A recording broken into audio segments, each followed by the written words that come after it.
Aku berdiri tepat di depan pintu kaca Skyluxe Convention Hall. Lampu kristal berkilau menyilaukan mata, tapi jantungku berdetak tak beraturan. Di kaca, bayangan diriku terlihat jelas. Gaun sederhana warna krem, tanpa perhiasan. Di sekelilingku, mobil mewah berhenti bergantian, tawa glamor memenuhi udara. Lalu suara itu terdengar, tajam dan familiar. Astaga, itu Nadia? Serius datang pakai itu? Meh, nama yang seperti pisau di ingatanku. Tubuhku kaku. Dalam sedetik, aku ingin berbalik dan pergi. Semua kenangan buruk sekolah menyerbu bersamaan. Untuk apa aku datang? Mengulang rasa rendah diri? Aku memejamkan mata, menarik napas panjang. Jangan lari lagi, bisik hatiku. Aku melangkah maju. Reuni ini bukan tentang mereka.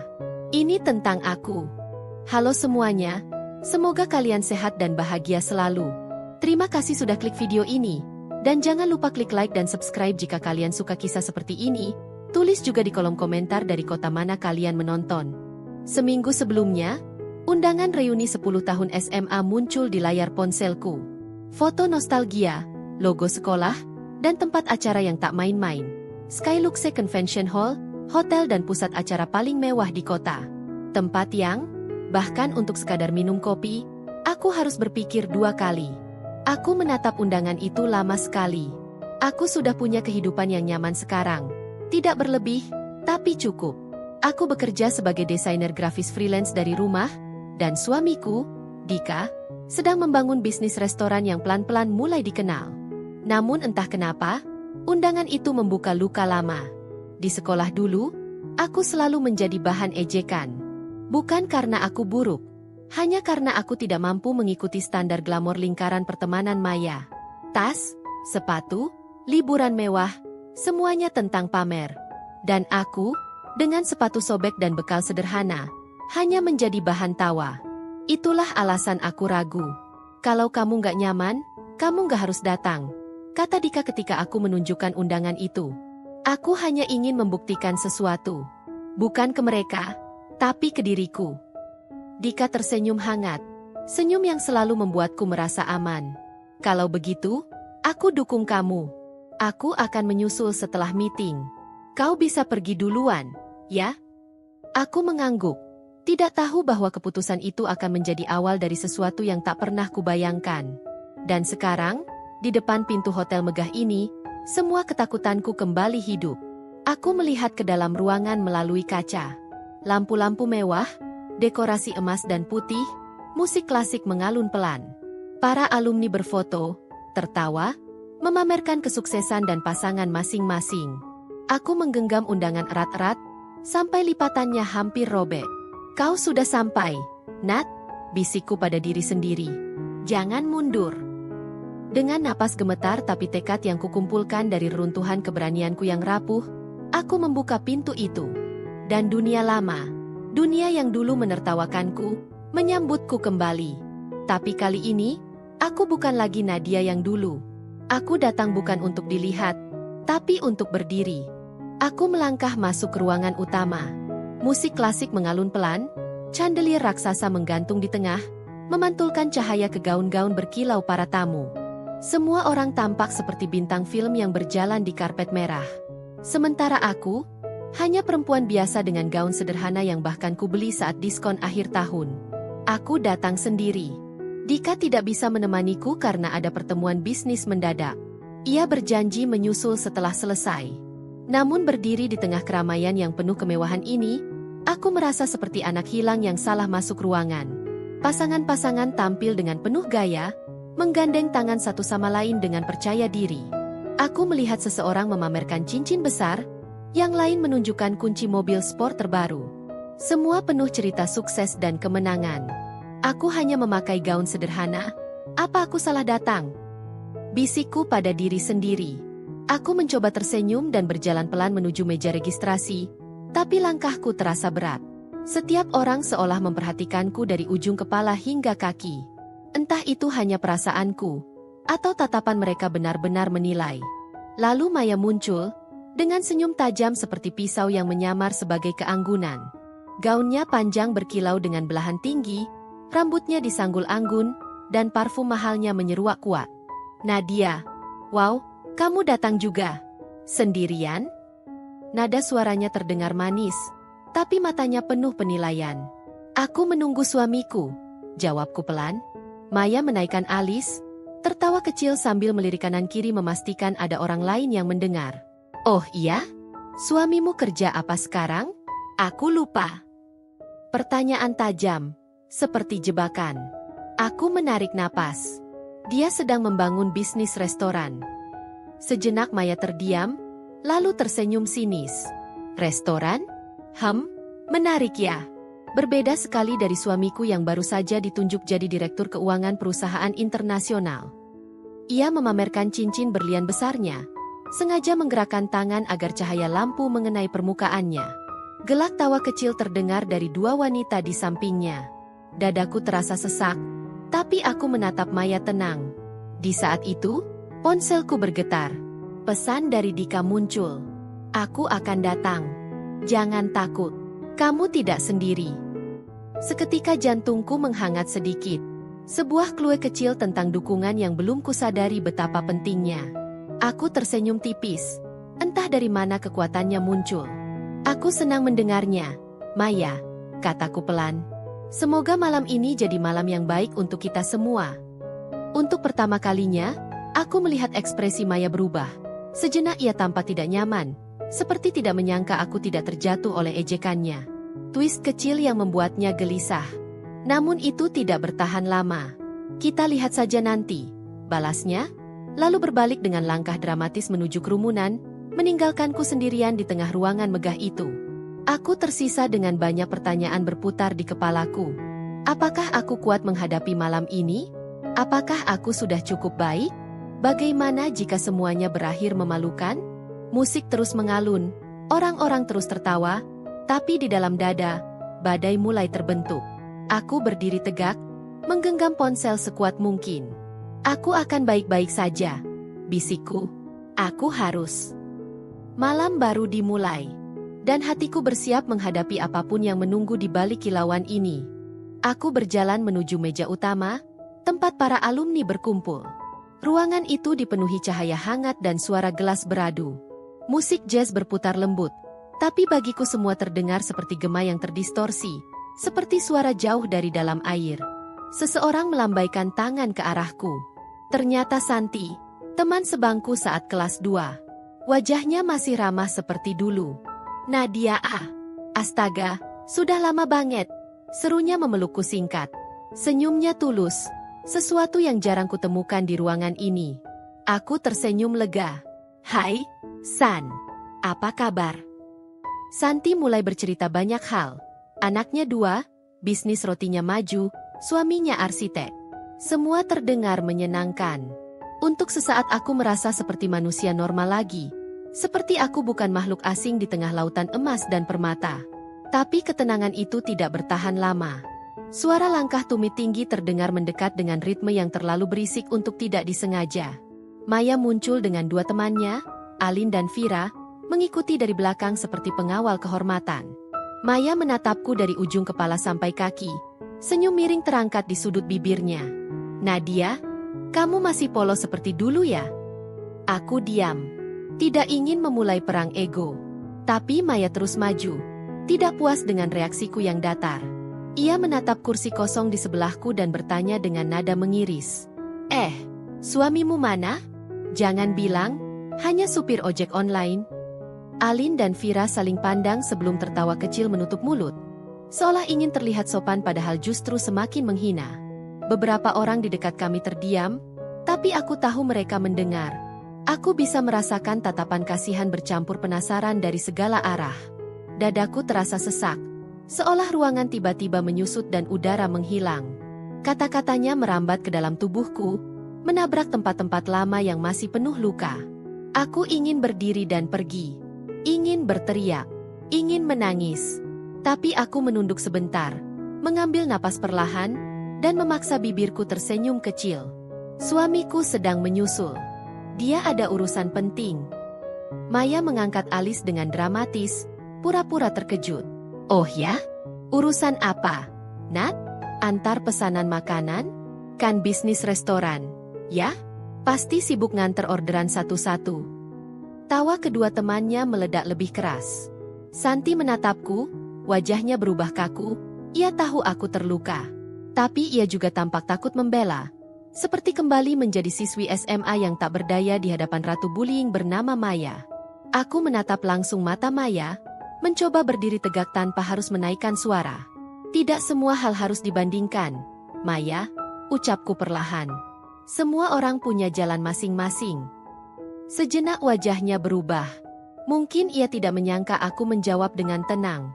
Tapi ia tidak membiarkannya. Ya, benar. Semua orang punya jalan.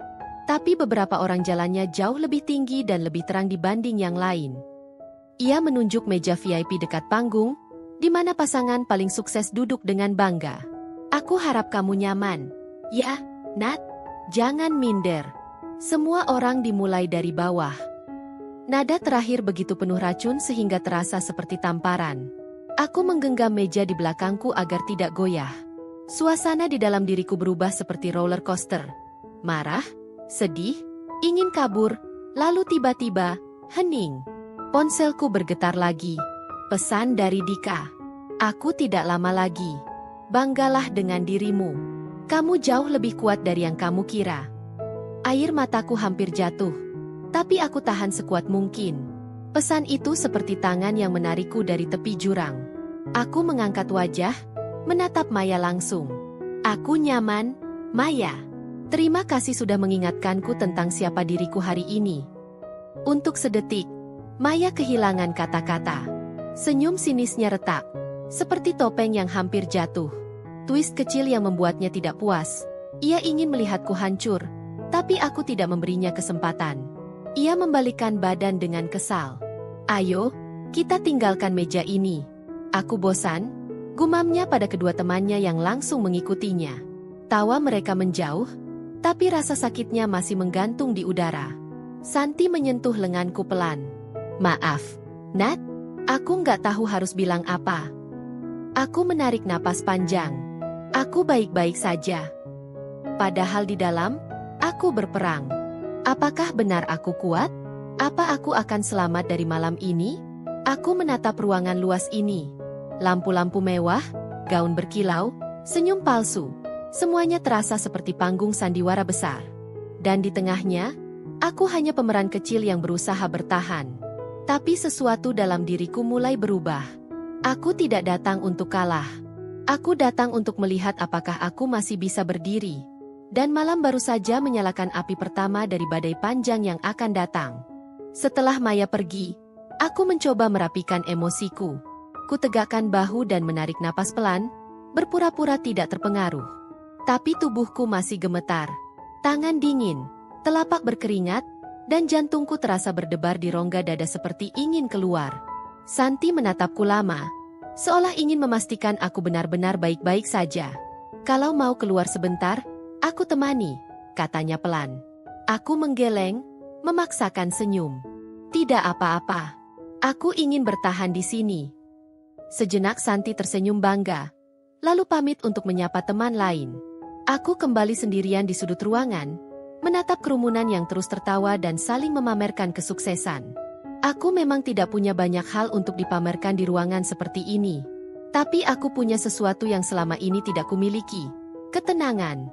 Aku tidak perlu membuktikan apapun kepada siapapun. Atau setidaknya, aku mencoba meyakinkan diriku begitu.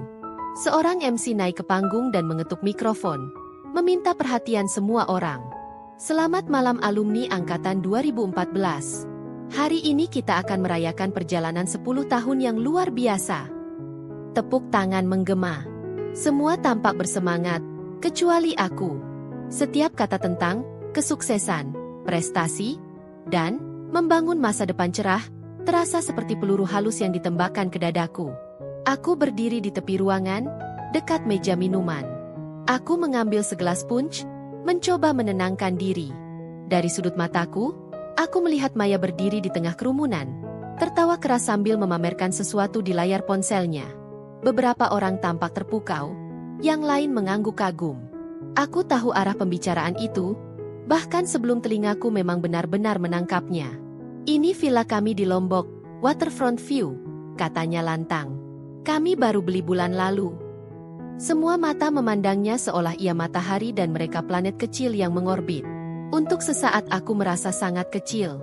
Aku menghela napas panjang dan memalingkan wajah. Tapi suara Maya kembali menggema, lebih keras.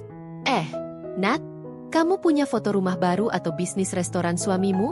Biar kita lihat. Aku tersentak. Seluruh kerumunan ikut menoleh ke arahku. Udara tiba-tiba terbakar di sekelilingku. Aku tersenyum tipis, mencoba menjaga diri. Tidak, aku tidak membawa apa-apa. Maya mendekat dengan langkah anggun namun tajam seperti pisau. Sayang sekali. Semua orang sekarang pamer pencapaian, masa kamu tidak punya satu pun? Ruangan sunyi sejenak, ketegangan menggantung seperti kabel listrik siap terbakar. Dan di saat itu, ponselku kembali bergetar. Pesan dari Dika. Aku sedang otu. Aku ingin kau berdiri sampai aku datang. Jangan menunduk. Aku sangat bangga padamu. Kurasakan dadaku menghangat. Air mata hampir keluar. Bukan karena sedih, tapi karena kekuatan aneh yang muncul dari satu kalimat sederhana. Aku mendongak dan menatap mata Maya langsung. Aku tidak perlu memamerkan apapun untuk merasa berharga. Maya. Kerumunan berbisik. Maya tertawa, nyaring, berlebihan, mengundang perhatian. Kamu lucu, Nat. Dunia ini keras. Kalau kamu tidak menunjukkan kemenanganmu, kamu akan diinjak-injak. Aku mengangguk pelan. Kalau kemenanganmu harus menjatuhkan orang lain, itu bukan kemenangan. Itu ketakutan. Senyumnya hancur sesaat. Aku melihat kilatan emosi di matanya. Marah? Kaget? Terancam? Aku tidak yakin. Alin buru-buru menggandeng lengannya, mencoba mengalihkan suasana. Ayo, Maya. Kamu tidak perlu meladeni. Maya berbalik, tapi sebelum pergi, ia berbisik tepat di telingaku. Nikmati malam ini selagi bisa. Kita lihat siapa yang tertawa terakhir. Suasana kembali ramai, tapi dadaku terasa berat. Aku meletakkan gelas dan melangkah keluar ke balkon untuk menghirup udara malam. Angin dingin menyentuh pipiku, seperti menghapus panas memalukan yang tadi membakar wajahku. Kota terlihat berkilau dari atas sini. Lampu-lampu gedung bercampur bintang di langit. Indah, tenang, tidak menuntut apapun. Untuk pertama kalinya malam itu, aku bisa bernapas bebas. Aku menatap jauh ke horizon dan membiarkan pikiran-pikiran itu keluar. Apakah aku benar-benar kuat? Apakah aku bisa menghadapi semua ini? Kenapa aku masih merasa seperti gadis SMA yang kecil dan rapuh? Teleponku berbunyi. Dika menelepon. Aku mengangkatnya dengan suara bergetar. Halo. Sayang, aku di perjalanan. Tunggu aku sebentar lagi, ya? Hanya itu. Kalimat pendek, tapi terasa seperti pagar yang menahan badai. Aku takut. Gumamku pelan tanpa sadar. Aku tahu. Tapi kamu di sana untuk alasan lebih besar dari ketakutan itu. Aku menutup mata. Angin malam berhembus, dingin dan lembut. Dan untuk pertama kalinya sejak masuk ruangan tadi, aku merasa tidak sendirian. Terima kasih, Dik, bisikku. Aku bangga padamu, balasnya sebelum menutup telepon. Aku memandang kembali ke dalam melalui pintu kaca. Maya sedang dikerumuni banyak orang, tertawa dan bercerita seperti tidak pernah salah. Tensi di dadaku kembali naik. Tapi kali ini bukan karena takut. Karena aku tahu badai yang lebih besar sedang mendekat. Dan tidak ada yang siap. Termasuk aku.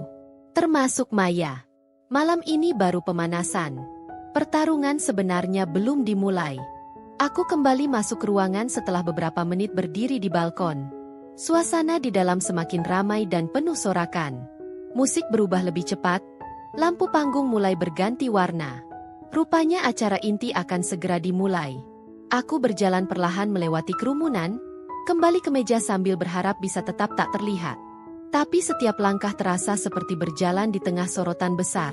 Percakapan orang-orang memenuhi udara, tentang gaji besar, investasi properti, pencapaian akademis anak-anak mereka. Semua terdengar seperti kompetisi tanpa garis finish. Aku duduk, menatap panggung dengan tatapan kosong. Tanganku menggenggam ponsel erat-erat, menunggu pesan baru dari Dika. Berapa lama lagi? Aku tidak yakin bisa bertahan. Tapi aku tidak menyuarakannya keras-keras. Aku tahu, jika aku menyerah malam ini, aku akan menyesal selamanya. Tiba-tiba suara MC menggema dari mikrofon. Baik, teman-teman, sebelum kita mulai acara utama, mari kita sambut beberapa alumni yang telah mencapai prestasi luar biasa dalam karir mereka. Ruangan langsung hening. Semua fokus ke depan, seolah panggung itu adalah singgasana suci. Aku merasakan sesuatu berubah dalam atmosfer, seperti udara menegang. MC mulai menyebutkan beberapa nama, dokter spesialis, pemilik startup teknologi, atlet profesional. Sorakan dan tepuk tangan terdengar meriah. Aku ikut tersenyum kecil, senang melihat orang lain sukses. Tapi sebagian diriku masih merasa seperti penonton yang ditinggalkan jauh di belakang. Kemudian MC melanjutkan dengan nada lebih dramatis. Dan yang terakhir, malam ini kita juga kedatangan salah satu tamu istimewa. Seorang pengusaha muda yang baru saja mengakuisisi jaringan bisnis besar, termasuk tempat kita berkumpul malam ini. Ruangan seketika berubah. Bisikan panik dan penasaran mengalir cepat seperti listrik. Siapa? Pengusaha muda. Aku belum dengar apa-apa soal itu. Bahkan Maya yang sedang sibuk mengobrol menghentikan ucapannya dan menatap panggung dengan mata berbinar penasaran. MC tersenyum lebar, menarik jeda panjang yang sengaja dibiarkan menggantung di udara. Beliau seharusnya sudah bersama kita, namun saat ini masih dalam perjalanan ke venue. Kita beri tepuk tangan dulu, untuk Bapak. MC berhenti sesaat, menatap layar yang mulai menampilkan siluet seseorang. Pemilik baru Skyluxe Group. Sorakan pecah. Semua orang mulai menebak-nebak. Nama-nama besar disebutkan satu persatu. Bahkan Alin berbisik dengan mata berbinar. Mungkin suami Maya yang baru naik jabatan itu. Maya tersenyum puas, mengangkat dagunya tinggi, seolah yakin dunia berputar mengelilinginya. Aku menelan ludah. Ada sesuatu dalam nada MC yang membuat jantungku berdenyut lebih cepat. Klue besar mulai terbuka. Aku merasakan ponselku bergetar lagi. Pesan dari Dika muncul. Aku hampir sampai. Lama kamu berdiri tegak seperti sekarang, itu yang membuatku bangga. Aku menutup mulut, menahan napas yang seperti ingin pecah menjadi tangis. Apa yang sebenarnya terjadi? Kenapa pesan-pesannya malam ini terasa berbeda? MC melanjutkan. Saat beliau tiba, kita akan memulai sesi sharing tentang perjalanan karir dan investasi. Ruangan kembali ramai. Semua mulai membicarakan kemungkinan tamu misterius itu. Dan yang lebih ironis, Maya mulai berdiri, memperbaiki gaunnya, mengatur rambutnya, seolah bersiap menyambut seorang raja. Siapapun dia, pasti orang besar, gumam Maya bangga. Tidak mungkin pengusaha restoran kecil, kan? Ia menoleh padaku, menatap sinis. Jangan bilang suamimu juga mau datang ke panggung. Tawa yang mengikuti terasa dingin seperti angin es. Aku tersenyum. Entah kenapa terasa lebih kuat dari sebelumnya. Siapa yang tahu? Maya? Dunia penuh kejutan. Untuk sepersekian detik, senyumnya memudar. Tatapannya berubah sedikit tegang. Seperti ada ketakutan kecil yang mulai bergerak di balik matanya. Itu twist kecil. Ketika keyakinan orang sombong mulai retak oleh ketenangan seseorang yang dianggap lemah. MC kembali memanggil perhatian. Baik, sambil menunggu tamu kehormatan kita datang, silakan menikmati hidangan dan bersiap menuju sesi inti reuni. Lampu meredup sedikit. Suasana berubah menjadi lebih formal dan lebih tegang. Aku menyandarkan punggung ke kursi, menatap panggung kosong yang diterangi sorot lampu. Di luar gedung, aku bisa melihat dari jendela, lampu mobil berhenti di depan pintu utama. Mobil hitam elegan, pintu belakang dibuka oleh petugas hotel. Para tamu mulai menoleh ke arah pintu masuk. Aku menahan napas. Aku tidak tahu apa yang akan terjadi. Namun aku tahu ada sesuatu besar yang mendekat. Sesuatu yang akan mengubah seluruh ruangan ini. Maya menegakkan punggung, memperbaiki lipstiknya dan siap untuk sorotan. Aku hanya menggenggam kedua tangan di pangkuan, berusaha menenangkan degup jantungku yang menggila. Apakah aku siap? Apakah ini saatnya badai meletus? Pintu utama ballroom perlahan terbuka. Dan malam itu, Ketika sorotan lampu menembus ruangan, semua orang menahan napas. Sorakan di dalam ballroom semakin riuh. Para tamu berdiri setengah berlari, berebut posisi terbaik untuk melihat siapa yang baru saja tiba di depan pintu utama. Lampu sorot menembus kaca, memantulkan bayangan seseorang yang masih samar-samar. Aku merasa ruangan itu bergetar oleh ekspektasi semua orang. Namun bukan kegembiraan yang memenuhi dadaku, melainkan ketakutan. Ketakutan yang menekan begitu kuat hingga sulit bernapas. Aku bangkit dari kursiku perlahan, langkahku terasa berat seperti kaki terikat rantai. Aku tidak ingin berada di sana ketika sorotan terbesar malam itu muncul. Aku tidak ingin dilihat ketika wajahku mungkin berubah kacau atau air mataku jatuh tanpa bisa kutahan. Jadi aku melangkah lagi ke arah balkon, mencoba menyelinap keluar di tengah hiruk-pikuk yang memusat pada pintu ballroom. Begitu pintu kaca balkon tertutup di belakangku, suara riuh dari dalam teredam seperti suara jauh dari dasar laut. Hanya suara angin malam yang tersisa, menampar pipiku dengan dingin menusuk. Aku memejamkan mata, menundukkan kepala, dan meremas pagar besi di depan. Tanganku gemetar. Seluruh tubuhku seperti bergetar dari dalam. Aku mendengar isak kecil keluar dari tenggorokan, meski aku berusaha menahannya. Tapi semakin kutahan, semakin keras ia berusaha keluar, seolah semua yang kupendam bertahun-tahun menuntut ruangnya sendiri malam ini. Kenapa aku di sini? Kenapa aku memaksa diriku melalui semua ini? Untuk apa? Aku menunduk, membiarkan setetes air mata jatuh ke tangan. Dan dalam sekejap, kenangan itu kembali. Aku kembali menjadi gadis SMA yang berjalan melewati lorong sekolah dengan sepatu usang dan kemeja seragam yang sudah memudar warnanya. Suara tawa Maya dan gengnya menembus dari belakang. Lihat dia, baju bekas sumbangan. Nat, kapan beli tas baru? Itu sudah kayak kain lab. Saat itu, setiap kata seperti batu dilemparkan ke dadaku. Aku mencoba tidak menangis di depan mereka. Aku mencoba tersenyum meski hatiku hancur. Tapi aku tahu, setiap malam aku menangis tertahan di kamar sempit, berharap esok tidak perlu sekolah lagi. Dan malam ini, rasanya seperti lorong SMA itu muncul lagi. Lebih besar, lebih mewah, tapi luka yang ditimbulkannya sama saja. Aku menyandarkan kening pada pagar, mencoba mengatur napas. Aku berpikir tentang Dika, tentang bagaimana ia selalu memperlakukanku dengan hormat, selalu mendengar tanpa menghakimi, selalu melihatku seperti sesuatu yang berharga, bahkan ketika aku sendiri tidak percaya pada nilai diriku.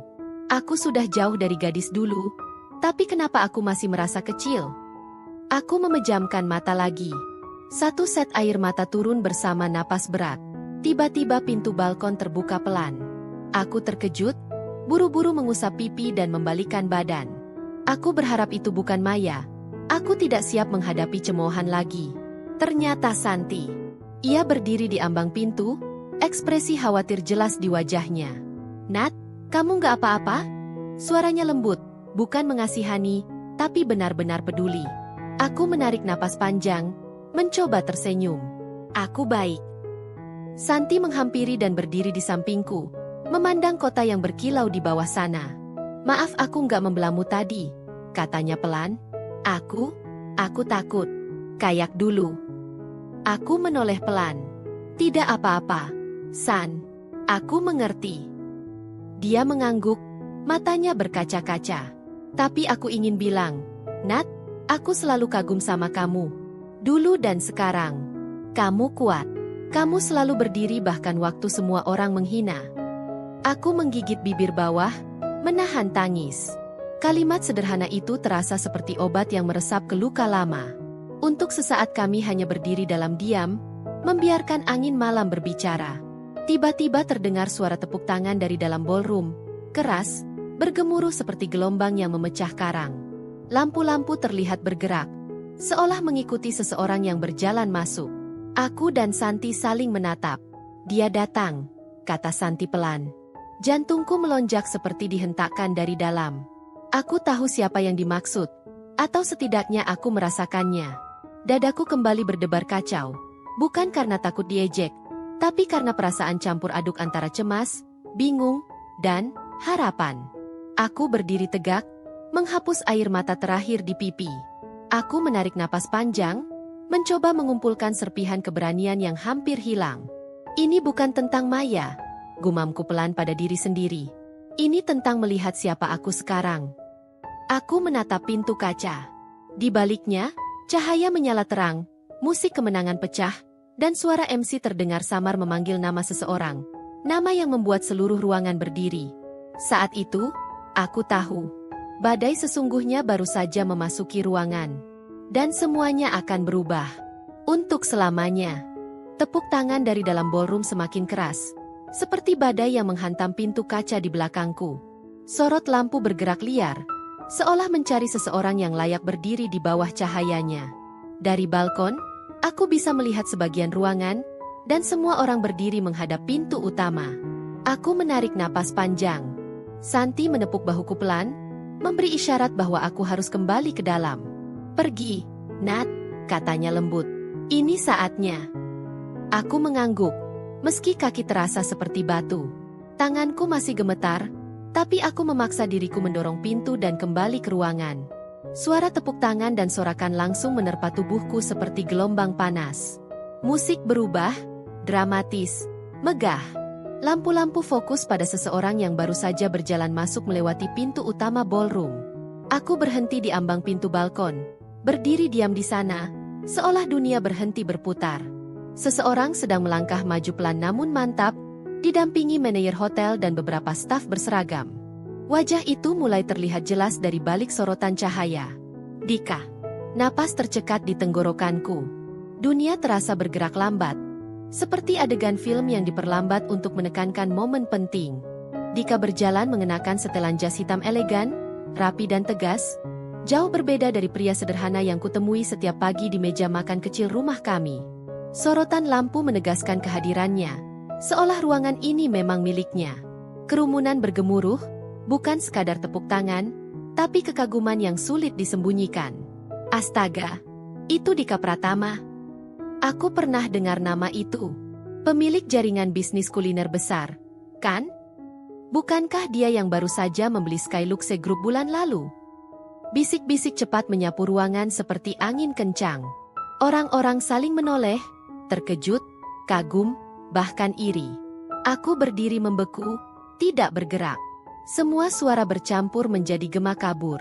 Sementara itu Maya, yang selama ini merasa sebagai pusat perhatian, berdiri di samping meja VIP dengan ekspresi bingung.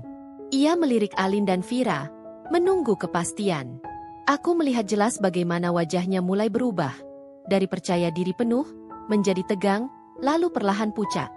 MC mengangkat mikrofon, suaranya penuh semangat. Teman-teman semua, sambutlah tamu kehormatan kita malam ini. Pemilik baru Skyluxe Group dan salah satu alumni paling sukses dari angkatan 2014. Bapak Dika Pratama. Tepuk tangan meledak keras sekali. Beberapa orang bersiul kagum. Seseorang di belakangku berbisik. Gila, dia suami siapa ya? Beruntung banget istrinya. Ucapan itu seperti meniup bara api kecil di dalam dadaku. Sesuatu yang lama terpendam mulai menyala. Aku melihat Maya menegakkan tubuhnya, memasang senyum palsu yang tampak tegang. Ia melangkah maju 2 langkah, seolah siap menyambut orang besar yang mungkin bisa menambah gengsinya. Namun Dika berhenti di tengah ruangan, tepat di bawah cahaya lampu sorot. Matanya menyapu kerumunan, mencari seseorang. Dan ketika tatapan itu menemukan diriku berdiri di pintu balkon, ia tersenyum. Senyum tulus yang hanya ia berikan untukku. Dika mengangguk kecil, mengajak aku mendekat. Ruangan hening, seolah semua orang menahan napas bersama. Aku menelan ludah. Tubuhku bergerak sendiri, didorong oleh sesuatu yang lebih besar dari ketakutan.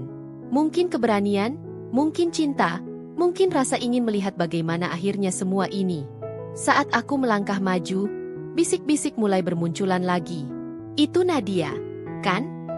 Barusan Maya ngejek dia habis-habisan. Astaga, jadi itu suaminya. Oh, ini menarik.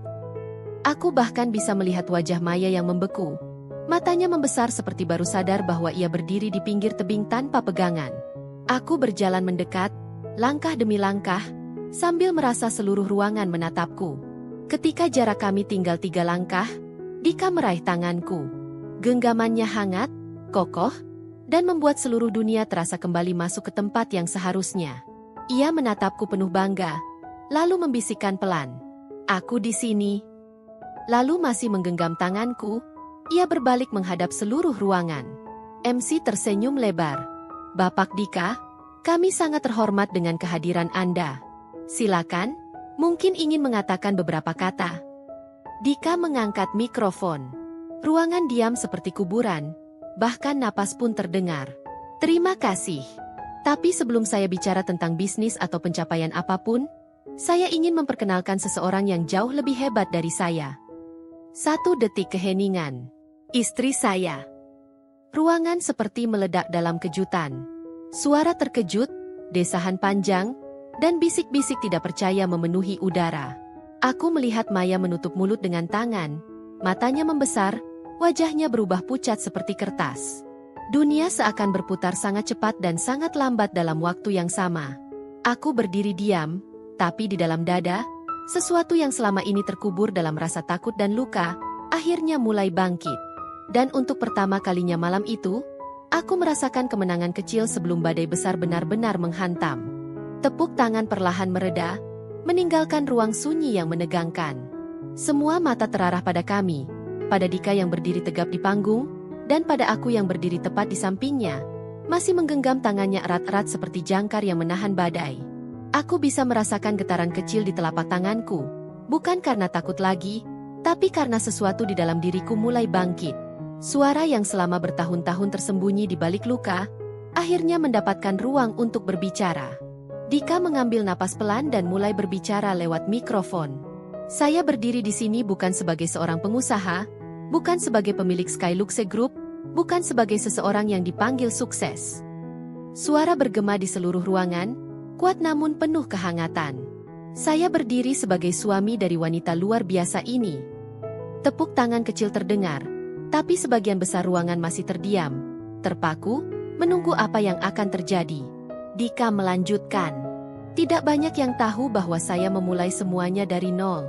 Saya pernah bekerja mencuci piring di dapur restoran kecil, pernah tidur di ruang sempit, pernah tidak punya apa-apa kecuali harapan."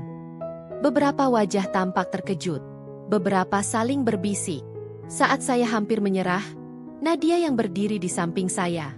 Dia yang bilang saya mampu, dia yang percaya ketika tidak ada satupun orang lain yang melakukannya. Suara hening terjatuh lagi di ruangan.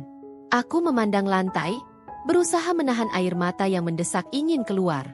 Kalau malam ini saya dianggap berhasil, itu bukan karena saya hebat. Itu karena saya mencintai seseorang yang tidak pernah menilai saya dari harta. Ia memandang aku lagi, tersenyum lembut, senyuman yang menembus relung terdalam. Saya belajar satu hal penting dari dia, kesederhanaan bukan kelemahan. Kesombongan adalah. Dan seperti terbangun dari mimpi buruk panjang, ruangan meledak dalam tepuk tangan keras. Sorakan menggema. Beberapa wanita meneteskan air mata. Para pria mengangguk penuh hormat. Dan tepat di antara kerumunan itu, Maya berdiri terpaku. Wajahnya pucat pasi. Bibirnya terbuka, seperti ingin berkata sesuatu tapi suara tak keluar. Gaun mewah dan perhiasan mahal yang ia pamerkan sepanjang malam kini tampak seperti kostum yang kehilangan cahaya. Alin berbisik panik di sampingnya. "Mei, itu suaminya Nadia? Kenapa kamu?" Tapi Maya tidak mendengar. Matanya tertuju padaku, penuh kejutan, marah, tapi juga ketakutan. Ketakutan yang sama yang dulu begitu ia gunakan untuk menguasai orang lain. MC mengambil mikrofon lagi, mencoba mengendalikan suasana. "Teman-teman, mari kita berikan penghormatan sekali lagi untuk Bapak Dika Pratama dan istrinya." Tepuk tangan kembali membahana, lebih keras, lebih hangat. Dan saat suara tepuk tangan masih memenuhi ruangan, Dika menunduk sedikit mendekat ke telingaku. "Kau hebat. Kau sudah melewati semuanya." Aku menghela napas panjang, lalu mengangkat wajah, melihat sekeliling ruangan, melihat mata-mata yang dulu mungkin meremehkan, kini memandang dengan hormat. Melihat orang-orang yang pernah membuatku merasa kecil, kini diam tak mampu berkata apa-apa. Aku menatap Maya. Ia memalingkan wajah, tapi terlambat, aku sudah melihat air mata kecil yang lolos dari sudut matanya. Untuk pertama kalinya dalam hidupku, aku tidak ingin membalas, tidak ingin menyombongkan diri, tidak ingin menang dengan merendahkan. Aku hanya ingin berdiri sebagai diriku sendiri. Aku melangkah turun dari panggung, berjalan mendekatinya. Langkahku tenang, suaraku pelan, tapi jelas. Mei, aku harap suatu hari nanti kamu tidak perlu membuktikan dirimu dengan merendahkan orang lain. Ia menatapku, gemetar. Bibir Mia berusaha tersenyum, tapi gagal. Maaf, Nat, katanya dengan suara pecah. Aku tidak tahu. Aku menyentuh lengannya pelan. Semua orang punya cerita yang tidak kita tahu. Dan semua orang punya ruang untuk berubah. Ia menunduk. Untuk pertama kalinya dalam hidupku, aku melihat Maya tanpa topeng. Aku berbalik kembali ke arah Dika. Dia meraih tanganku, mengangkatnya ke bibir dan menciumnya ringan. Ayo pulang, katanya lembut. Aku tersenyum. Bukan karena menang, tapi karena akhirnya, aku merdeka dari bayanganku sendiri. Ruangan kembali penuh musik dan tawa, tapi kali ini terasa berbeda. Tidak ada lagi rasa kecil. Tidak ada lagi ketakutan.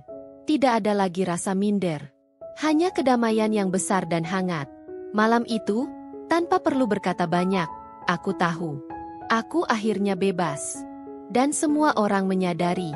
Kesederhanaan lebih bersinar daripada segala kemewahan palsu. Musik lembut kembali mengalun di ballroom. Tapi kini suasananya jauh berbeda dari sebelumnya. Bukan lagi tepuk dada kesombongan. Bukan lagi suara gelak penuh pamer. Ruangan yang tadi dipenuhi ego kini terasa tenang. Seperti lautan setelah badai besar berlalu. Aku berjalan kembali ke tempatku. Sementara Dika sibuk sebentar berbicara dengan beberapa tamu penting yang ingin menyalaminya. Mereka memuji keberhasilannya, bertanya soal perjalanan bisnisnya, dan bahkan beberapa meminta kartu nama. Aku berdiri sedikit menjauh, membiarkan mereka menikmati momen itu. Untuk pertama kalinya, aku tidak merasa kalah karena berdiri sendirian. Aku justru bangga melihat dirinya. Bangga bukan dengan gelar atau kekayaannya, tapi dengan keberaniannya untuk berdiri dan menyebut namaku di hadapan semua orang. Aku merapikan rambutku pelan, tersenyum kecil, merasa tubuhku akhirnya bisa bernapas dengan ringan. Tiba-tiba terdengar suara langkah pelan mendekat. Aku menoleh, dan menemukan Maya berdiri hanya beberapa langkah di depan. Tidak ada lagi tawa tinggi, tidak ada lagi senyum tajam atau tatapan merendahkan. Yang ada hanya sepasang mata sembab dan wajah yang sulit mengenali dirinya sendiri.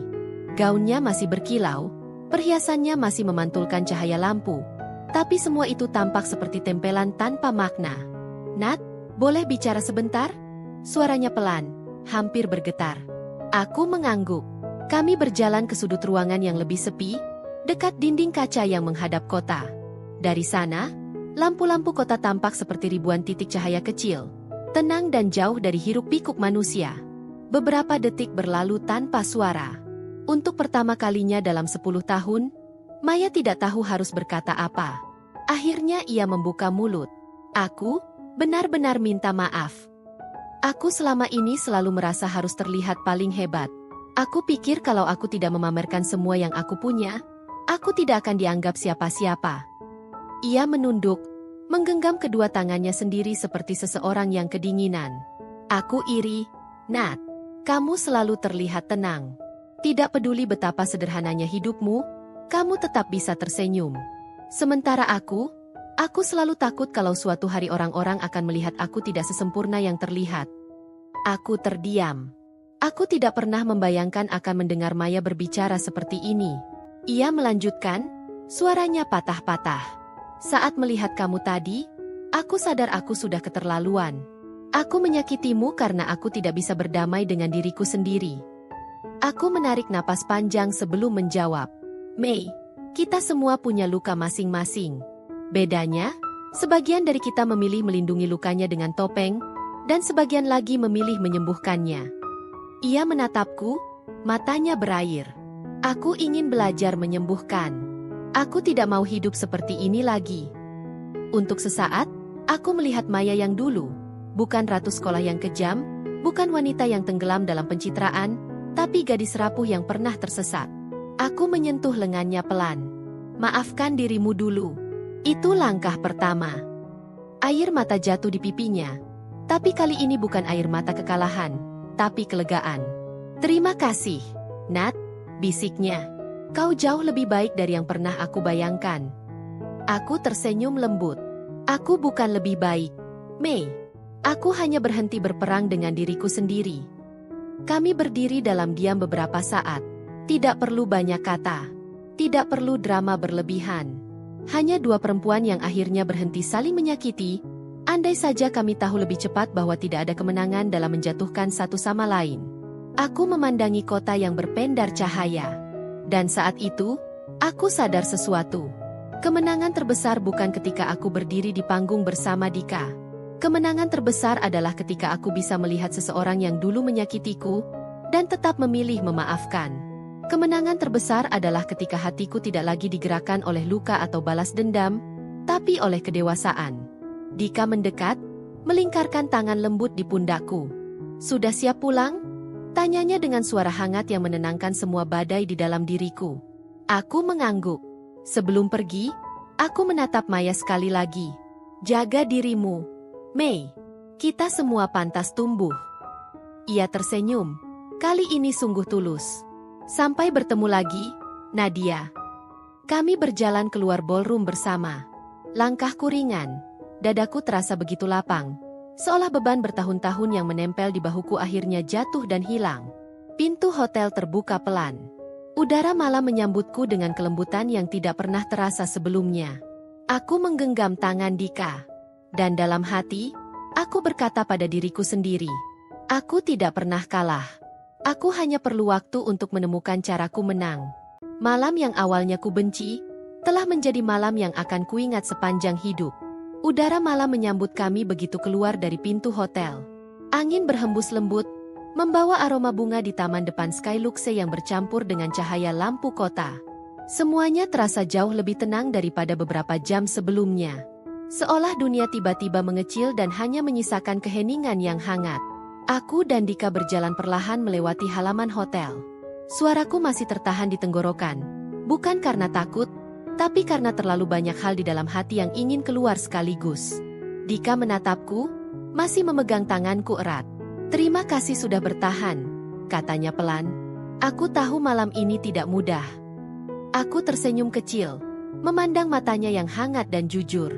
"Aku hampir menyerah tadi," jawabku. "Aku hampir pergi sebelum semuanya terjadi." Dika mengangguk pelan, seperti sudah mengetahui jawabannya jauh sebelum aku mengatakannya. "Tapi kamu tidak pergi. Itu yang membuatmu menang." Kami berhenti sejenak di bawah lampu taman. Cahaya kuning lembut jatuh di wajahnya, menegaskan sosok pria yang bukan hanya berhasil, tapi juga berjiwa kuat.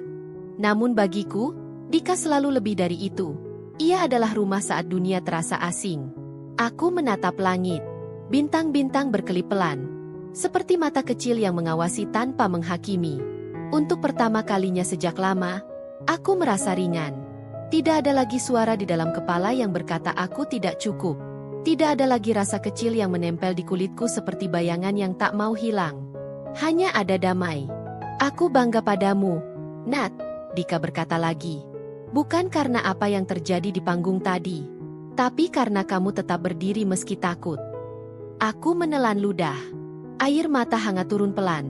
Tapi kali ini bukan karena sakit, melainkan karena lega.